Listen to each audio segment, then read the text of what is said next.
Hello and welcome back to another episode of the Pick Swap Podcast. It's the home edition. Me and Sean are back at home. It's Christmas break, so Shawnee B, how you doing, brother? It's been a couple days without watching the Sixers, so pretty good in that regards, I guess. And yeah, good to be home. Yeah, man, it got ugly pretty quick last week, and then we've had like 5 days off since they got off last night. They're set to play the Celtics tonight with basically a shell of the roster that we're used to seeing for both teams. The Celtics have like 8 guys out too, and like Tatum's even game time decision with I think it's an ankle injury or something of the sort. So we're looking at a really ugly game tonight, probably. Not that that's any different than what we've seen, but just overall right now, the Sixers are struggling. We're going to be without Drummond, Shake, Niang are all out with COVID, and then Furkan's out with an illness. Jaden Springer has a concussion, so they recalled him, but he's not even going to play because he has a concussion still.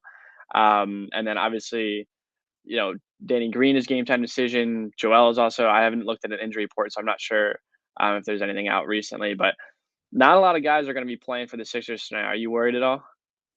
Yeah, I mean, I haven't really felt great going into a Sixer game for a little while now, so that it's Yeah. not too new to me. I think the couple of days off definitely helped.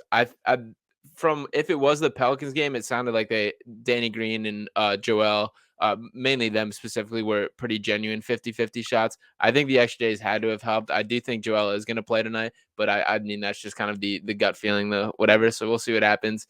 And yeah, I mean, I don't feel great about it any night. Tonight's no different.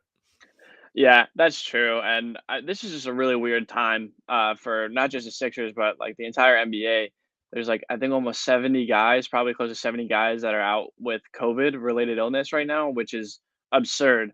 And then Mhm. rather than stopping the season or taking a quick break, a week or so, instead the NBA has elected to allow hardship 10-day contracts. So teams that have over 4 players out with COVID are eligible to sign a player for a 10-day contract to replace that player and exceed the 15-man roster limit. So today the Sixers signed Tyler Johnson on a hardship contract, and then yesterday they signed Miles Powell to replace Grant Riller in their two-way Mhm. spot.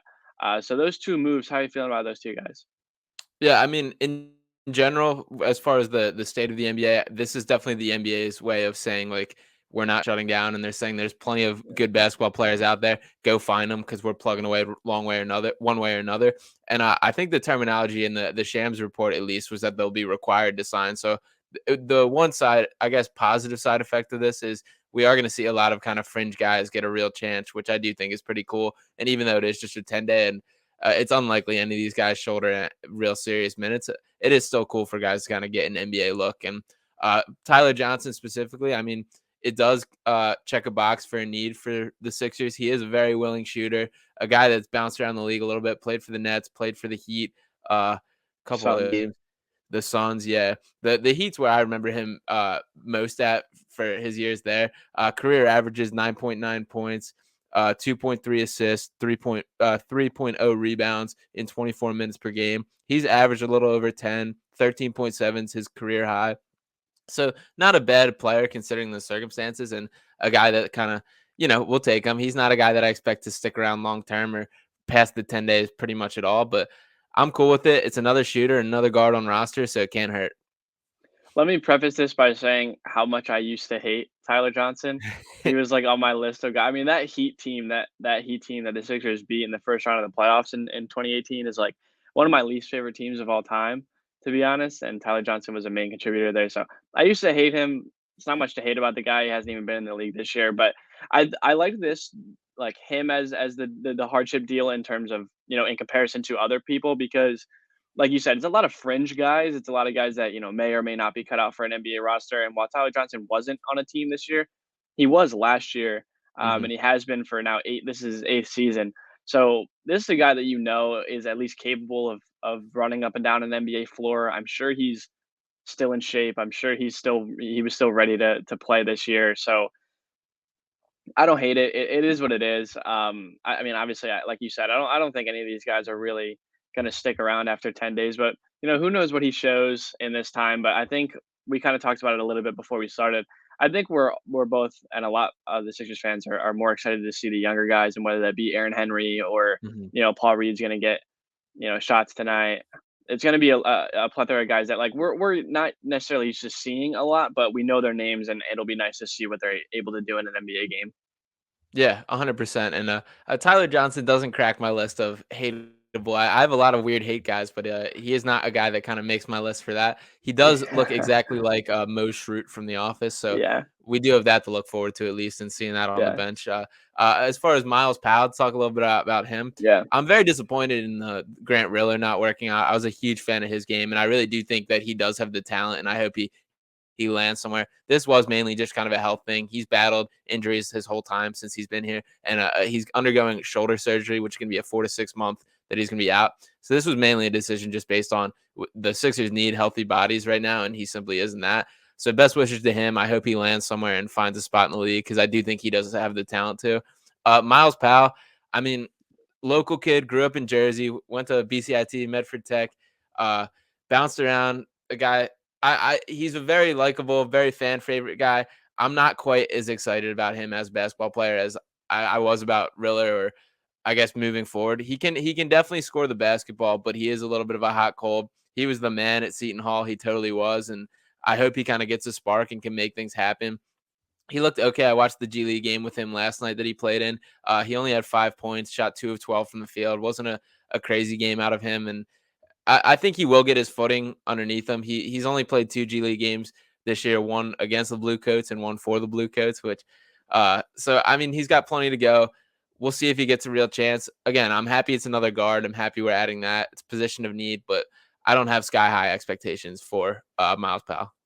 I was kind of excited. I remember him a lot from college. He was one of those Yeah, guys that when he does get hot, he's very exciting. he was So awesome. it would be cool. It would be a fun thing. Like it's kind of one of those silver linings you look for in a game like this or in a time like this where the team just kind of depleted and someone needs to step up and maybe it is Miles Powell that comes in and gets hot for a quarter or a quarter and a half and makes the difference in a game. But like you said, it's one of those things that those are a rotation, I feel like, of bodies kind of in that two-way slot or just in that G League spot. Like, sometimes they're gonna get hot, sometimes they're gonna be terrible. He might be terrible or he might get hot, and it's just gonna be kind of a buy-year basis. But it is what it is right now.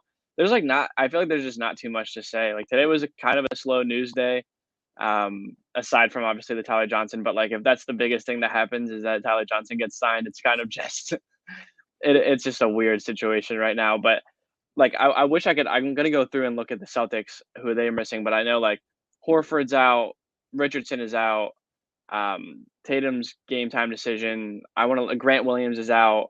There's a lot of guys. So what do you see from this matchup tonight specifically? Who's even gonna start for the Sixers tonight?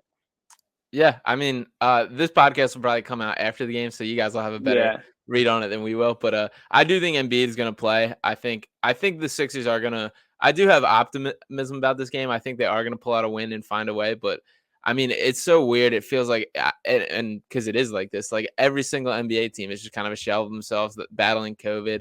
Hopefully, Sixers wise, this as far as the spread goes, and that we kind of nipped it as much as possible. Obviously, best wishes for those guys. We've had our battles with Embiid and Tobias already. Now with 3 more guys, and I mean, I don't know for tonight's game specifically. The biggest thing I would say is we got to get Tobias going. Like he's just been too bad for just what he's supposed to be, what we hope for him to be, and I don't have a lot of confidence that is going to be the case. But like, if this team is to actually kind of pick up some momentum, some of that has fallen on his shoulders, and a lot of it just has to be him finding his stride, him finding a way to get easy baskets or at least get going, and just be somewhat of a positive out there. Yeah, and I was just about to say that, especially if Embiid doesn't play, like, Yeah, especially. kind of all on his plate now, and we've seen how that happened before, like, you look at the Grizzlies game last week, and it was just one of those things where it's Tobias time to step up, and he doesn't. Um, I don't know, man. It's hard to just keep talking about it because he's just been this way all season, and there's just not too much to say anymore. It's very frustrating, but he um he has a chance again tonight. Like, and in this stretch, like regardless of what happens, it depends, I guess. But like, say Embiid doesn't play tonight, and then even going forward, like Maxi's game time decision, I just saw that as well. Like there's a chance for him Um, to really like have a chance to step up again and show his value and prove that he can play high level basketball. And I guess it could go either way. I'm not, like you said, I'm not totally confident in his ability to necessarily prove that he's can take over and carry a team, but he does have a chance here, I guess. yeah, I don't know if Tobias is aware of this, but he can play very good basketball every single night if he wants to, or if he, Yeah, can prove it. So, yeah. uh, I don't know if anyone's told him that yet. yeah, he seems to be figuring that one out. But if you want to jump into the next thing, so with I guess in the just how the season's going, it is kind of like a take a step back moment. And what are we dealing with? This roster seems like a mess. So I kind of wanted to break it down, and we'll go through the roster and just a guy that must trade, must keep, or would rather trade, or would rather keep, and kind of go through it from there. So let's go one by one, get your thoughts, and I guess we can start right off the rip with Tobias Harris. What are your thoughts on that, James? I feel like right now I'm in a rather trade with Tobias. Just we like the conversations that we've had over the last couple of weeks is like I like Tobias. I like what he is as a player. I'm just not confident in his fit here. I'm just not confident in his ability to be what we need him to be. And if this is really the time right now, like if you're trading Simmons and you're kind of, um, you know, changing the makeup of this team, it might be time to kind of try to move on from Tobias and get someone that fits a little bit better, plays well alongside Joel, doesn't occupy the same space like we've said. So it's not necessarily a need for me because Tobias Harris is a good player, and if the value coming back isn't the same as what Tobias Harris is, I don't think it's like a pressing need to ship him off. But if the deal's out there, if there's someone that can complement this roster a little bit better for maybe less of a cost than Tobias, I think you'd rather move him at this point. Yeah, I think I'm even teetering on the must trade category, and a lot of what you said is the same reasons. I mean, fit is the biggest thing for me. He's just not a guy that optimizes Joel Embiid, and that should be absolutely the root of every priority of every decision right now. And I would even say I might prioritize trading Tobias above Ben right now. As crazy as that sounds, is like the contract's never going away, and that's not Tobias's fault. That's not the biggest thing, but like there's with Ben, there's always the lingering like a team can talk themselves into that's our missing piece. Like this guy still has that superstar potential. That is not at all the case with Tobias Harris. Like everybody knows he is who he is. He's 29 years old.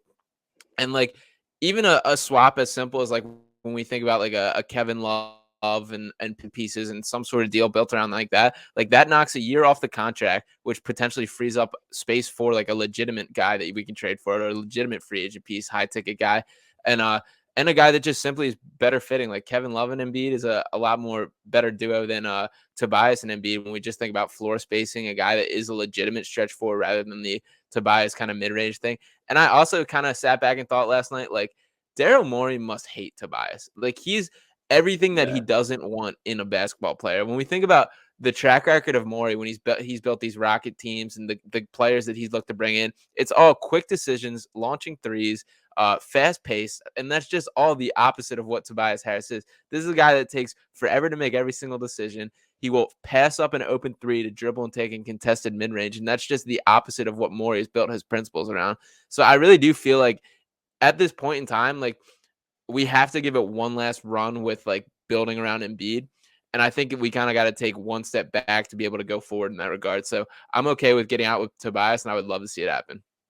Yeah, I'm there with you. I will say maybe that was a little bit maybe equally as much Mike D'Antoni in Houston as it was like in terms of the Valid. pace and everything. So who knows, man? But I always remember, and this is something that kind of clicks in my head still with Doc and Daryl, their like first press conference here, and then kind of harping on the Ben and Joel and the Ben and Joel, they're good enough, and very rarely bringing up Tobias the more I think about it. And I should go back and watch and listen again and see how often they mention Tobias. But I don't know, man. I'm sure that Maury appreciates Tobias for the player and the person that he is, but he's Mhm. definitely not. If he could have had the chance to build this roster the way that it's built, I'm sure Tobias probably wouldn't have gotten the money that he did. Yeah, I agree with that. And yeah, I don't think there's a lot of GMs that would have handed Tobias the cash that he got, but it's the spot we're in. To Yeah, move on to the next one, Seth Curry. keep man. I would love to keep Seth. Okay. I so here I would say would rather keep is the way I would put it. Yes, Uh, yeah, when I do think about deals, and I do have some like Seth Curry's been excellent his whole time here. He's been exceeded expectations, and he's just been terrific here. The playoffs last year, he was such a vital part of what we did. We would have been even more disappointed if he wasn't the guy on the team. yeah, When we do talk about like these major deals looming, I don't think I would mind if he's a guy that ends up being attached to one that's like a get it over the edge. And that's in terms of talking about getting back like that legit all-star caliber player, and those kind of deals is what I'm kind of talking about here. But what I will say about Curry is I still like playoff wise have some real concerns about like if this guy can yeah, play significant minutes. And I know last year he did excellent and carried us offensively, but he was also getting bullied by Kevin Herter down the other end. And just like yeah, defensively, he's such a minus. And when we think about like Maxi, who I do look at as much more of like a moving forward key piece of this team, like a Maxi and Curry backcourt, just there's not enough size there. There's not enough defense there. And Curry, I think, is outplaying his contract by a pretty large margin right now, and that's a kind of a sell high moves. So I could see him being a guy, and I wouldn't mind if he is tossed in, but I do love me some Seth Curry. yeah. And the way that I look at it right now, though, is the offense is one A Joel Embiid post up isolation whatever it is, and one B is a two-man game between Seth and Joel. So Yeah. the way I look at it right now is like what Seth Curry is, his importance and his value to this lineup, this starting lineup is so like very significant. He is very important to what this team does on a nightly basis. Um, in a trade where he might be like the needle mover, whether it be to back to Portland for him or who knows wherever it might be, whether it's Washington, whatever it is, if you can get a star back and if they're like we need Seth Curry on top of Ben or on top of Tobias, whatever it is, like, and you're getting a significant value higher, then you do it. To me, that's where I would draw the line with Seth is like if I mean, I'm definitely not close to looking to move Seth. Yeah, agreed. And I think that him in general is like, I think if the line is like here, he's like right below the keep, must keep, and in terms of, and then down, like, you know what I mean? He's close Yeah, to yeah. that must keep, but he's definitely in the category of I would prefer it. But if it's a necessary evil to move him to get that bigger star, then so be it. Yeah, yeah, I feel a similar way with that, and I hope he's here, but I understand if he's a guy and wouldn't have a problem with it if that is the situation. Absolutely. What do you think about Danny Green? Danny Green can go. For me, Danny Green can go. I don't know, like, I think for me, he's probably like I preferably would trade him. But like I also don't mind if he stays. Like I don't mind if he stays and he's not playing 35 minutes, 30 Yeah, minutes a night. Like if he can be in that bench spot, I really do like him there. Leadership wise, defense and threes, and can play with the starters and can play late in the game. I like that aspect of Danny Green, but he can't be your starting small forward anymore. There's just we're in a modern NBA where regular small forwards, the average small forward in the NBA is throwing it down on people, spacing the floor, taking 10 threes a game, 8 threes a game, playing great defense. Like that's what you want from your small forward. That is not what you're getting from Danny Green, like at all. And obviously he's still a good defender. He's very smart. He does things the right way. He gets open for a three, but like he's more suited, I guess, as a two. But like we've talked about, like there's just not enough athleticism in this lineup. Like yeah, basically, you're surprised if one of you, like four of your five starters, like dunk, like Tobias included. Like Tobias yeah. gets those bunny dunks where he's right under the basket. He's already 6'8". He can put it in. But like Danny Green to me is just not a modern NBA three. So again, if it's part of a bigger deal, I would like to see him moved. I think I'm gonna continue to dig my heels in as a Danny Green defender. I really would like Danny Green to stay, and I mean, you make a very valid points there. My, obviously like the big ticket trades are the biggest thing here. But say like the Yeah, Sixers find a wing and he comes back to playing like a two guard and it's a Maxi and Green yeah, backcourt. I'm totally fine with that. yeah, And the thing I love about Danny Green is he's just like he is the perfect role player for a winning team, and I still value like the leadership and the veteran. We'd still need like the veteran presence, especially when we talk about if Tobias is a guy that potentially on the move, Danny Green becomes even more important in that. and he just knows his role. Like if he can get back to, and he's gotten a little bit away from this, so I get the criticism there. But if just being Danny Green and just being the guy that shoots corner threes, plays some defense, and like his hands are excellent. Like as much as Yeah, he has slowed down, and he for sure is way slower than he used to be, and it definitely this year especially is more noticeable than last year. But like he just gets his hand on balls and nips passes, nips dribbles, and just gets his hands, is active and makes things happen. And I still like Danny Green a lot, and he's a guy that I do hope is going to be around. So I'm going to put him in the would rather be here, but I'm not obviously not dead set on him not being here. yeah, To move on, Tyrese Maxey. must keep, gotta keep. Okay, I'm I don't gonna think I have to say that much more. I mean, again, I guess in the grand scheme of things, if he's the needle mover for like the star, whether it be Lillard or whoever it might be, I guess you move on from him there. But like, he's the last one I feel like on the list where it's like, okay, you can have everyone else is available, and then Maxi. But I yeah. think, I guess again, he's real close to that must keep, but I guess right teetering on the edge of like would rather keep. Yeah, I agree with that. And if I'm like prioritizing this roster, it's Joel Embiid one in the must keep, and Maxi's probably second under him there. Definitely second under him in my mind.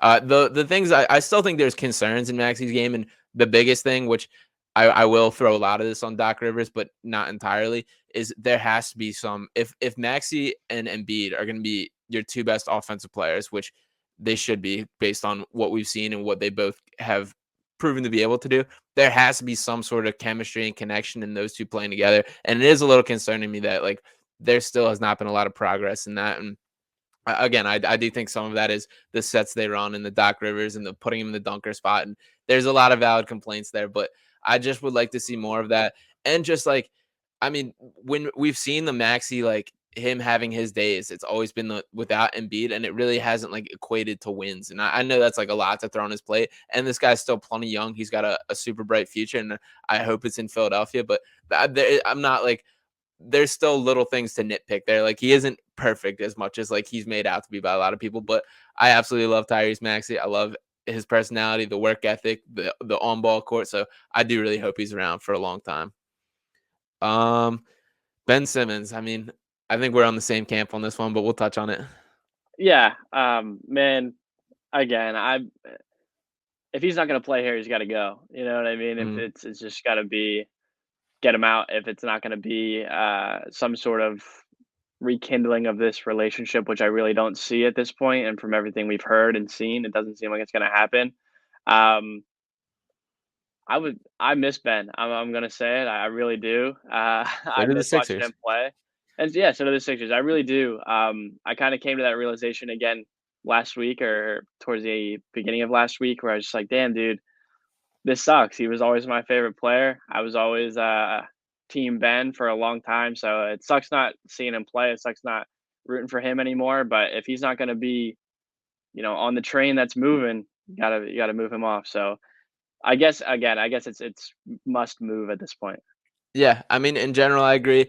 I'm becoming more like okay with the talks of this might not happen before the deadline, and I guess coming to the realization that, and if the like the end result with Simmons is with Simmons, like you just have to hold on and wait for it, and like if it Yeah, doesn't happen to the deadline, if there's no top 25 player or no difference maker or top 30, whatever you want, whatever the phrasing is, like I'm okay with waiting for it, and either this guy comes back and plays a little bit, and then like I just don't see the value getting any worse. And like the only, I mean, obviously the major downside to him not making a trade is like this season is kind of a wash, and that's a huge yeah, bummer considering Joel Embiid is in the prime of his career, and these are the years that we need to be competing.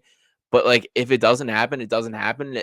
And where we're really missing Ben and has become super evident to me is just like defensively, it's crazy. Like the lack of athleticism. There was a lot.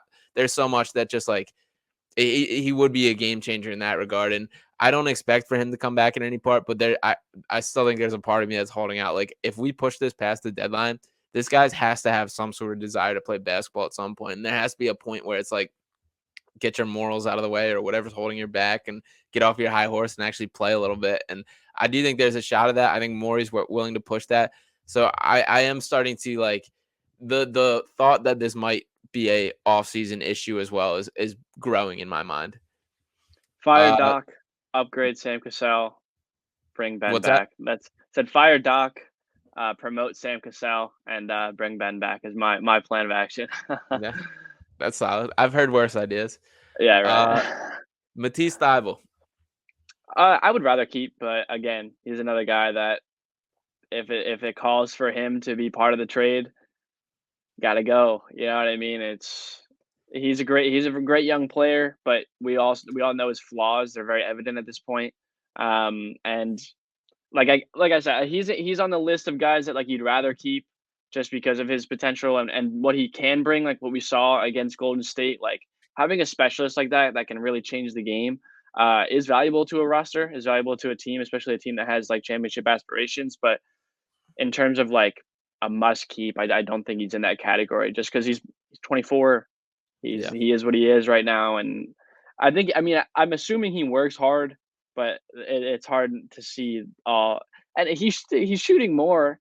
He's trying, I guess, but like sometimes it's not enough. And again, if this is a year that you're kind of washing up, I would say keep him. But if you are making a trade and whoever it is asks for Matisse Thybulle as the cherry on top from a trade, you got to part ways.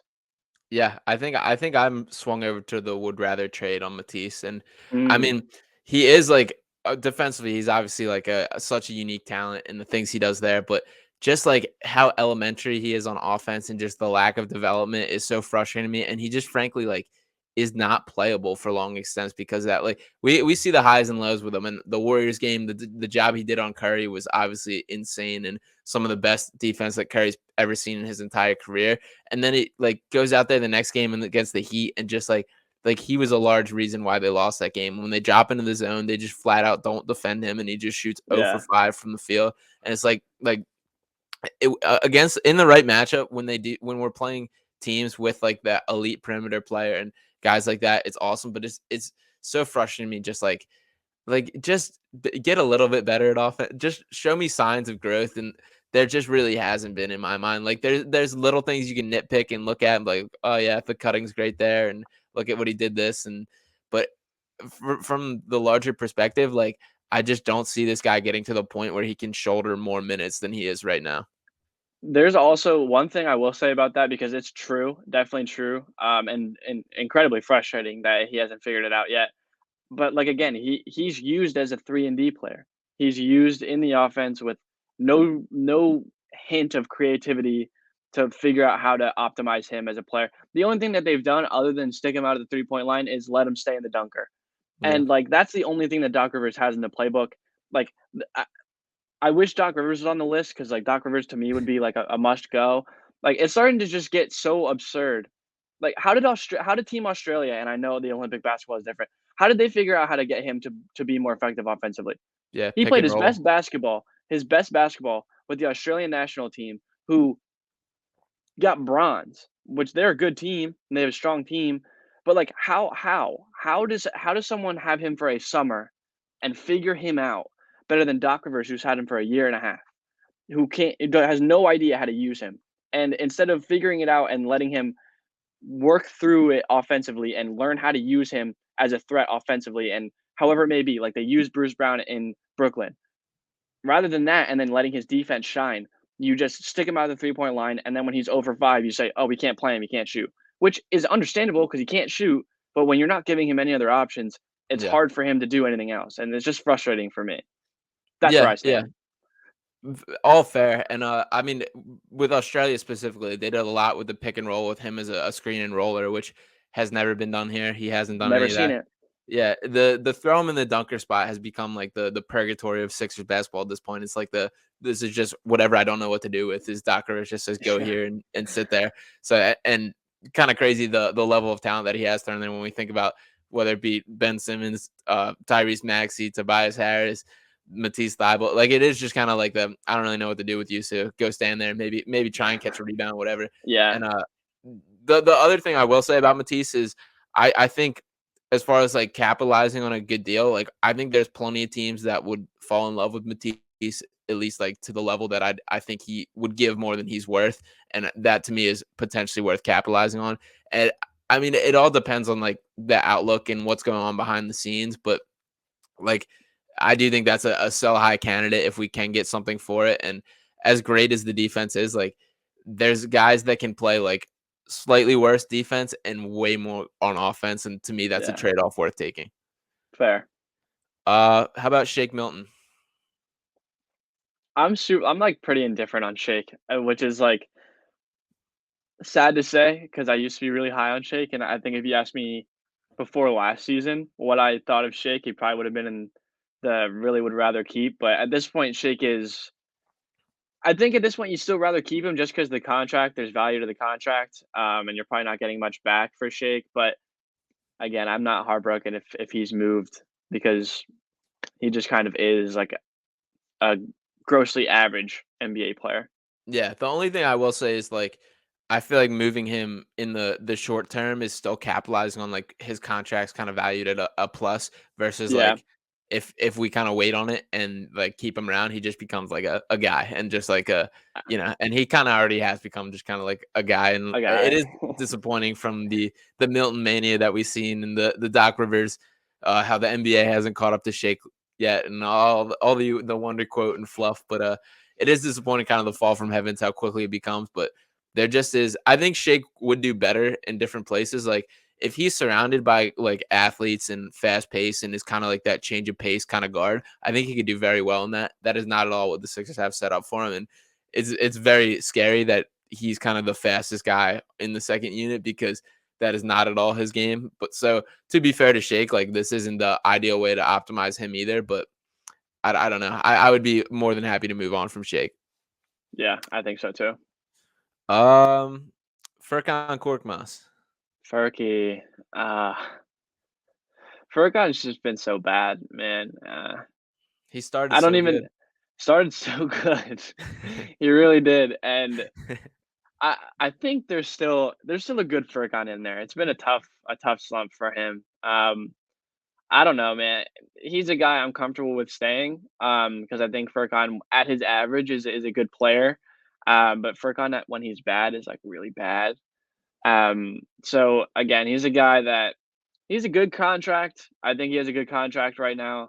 Um, if that's I think he's a guy that, like, you probably prefer to have around just for the threat, I guess, especially when he gets back going, because I'm confident he'll get back going, but again, not I would be personally heartbroken if he was moved just because of my love for who Furkan is, but, in terms of basketball, I wouldn't be terribly broken about him being moved on from. Yeah, I would rather Furkan stay. I Yeah, mean, I he's 6'7". He has gotten better during his time here. He's coming off probably the coldest stretch maybe I've seen from him ever since he's been a Sixer. But yeah, he has to bust out of that soon. And he is a guy that I think is just well liked amongst everybody. A guy that like all the Sixers seem to like. He's just like his personality is just kind of like a just fun loving. He's never gonna kill you. Defensively, he's improved also. I mean, a pretty good contract.